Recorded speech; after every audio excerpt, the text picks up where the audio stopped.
दोस्तों, नमस्कार, प्रणाम। हम लोग के यूट्यूब चैनल पे आप सभी लोग का स्वागत है। आप बहुत सुंदर, बहुत प्यारे गीत आप लोग के बीच ला रहे हैं। माता रानी का नवरात्रि स्पेशल गीत है, तो आप लोग जरूर सुनिएगा। हाँ, सुनिएगा जरूर भाई, बहुत रिक्वेस्ट करते हैं हम लोग, सुन के कमेंट जरूर करिएगा। चुड़ियों बहलाल मैके सिनुरो बलाल बिंदिया लाले लाले, चुड़िया बहलाल मैके सिनुरो बलाल बिंदिया लाले लाले,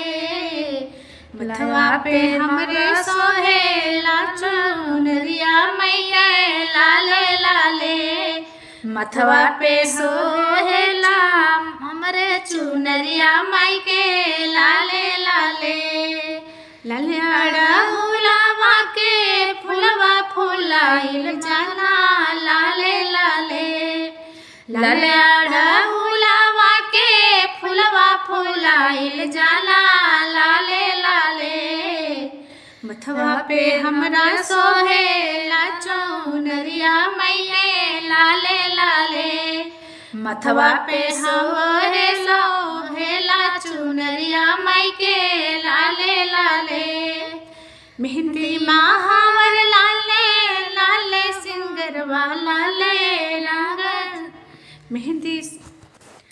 मेहंदी महावर लाले लाले बा सिंगरवा, लाल रंग चांदनियर लाले बाओ हरवा, मेहंदी महावर लाले लाले बा सिंगरवा, लाल रंग चांदनियर लाले बाओ हरवा, गोरे गोरे बाड़ा पे सूरज के लाली सोहे लाले लाले,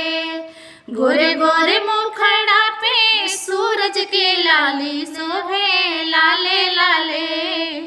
मथवा पे हमरो सोहेला चुनरिया मैके लाले लाले,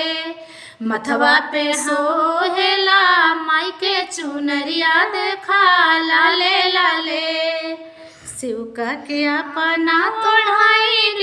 चरवा, शिवका के अपने ओढ़ाइल चरवा, अर्चन गावेली माई के पचरवा, शिवका के अपने ओढ़ाई के अचरवा,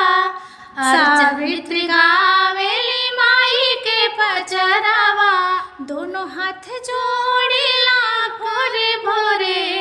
मथवा पे हमरो शोभेला चुनरिया मैके लाले लाले, मथवा पे हमरो सोहेला चुनरिया मैके लाले लाले,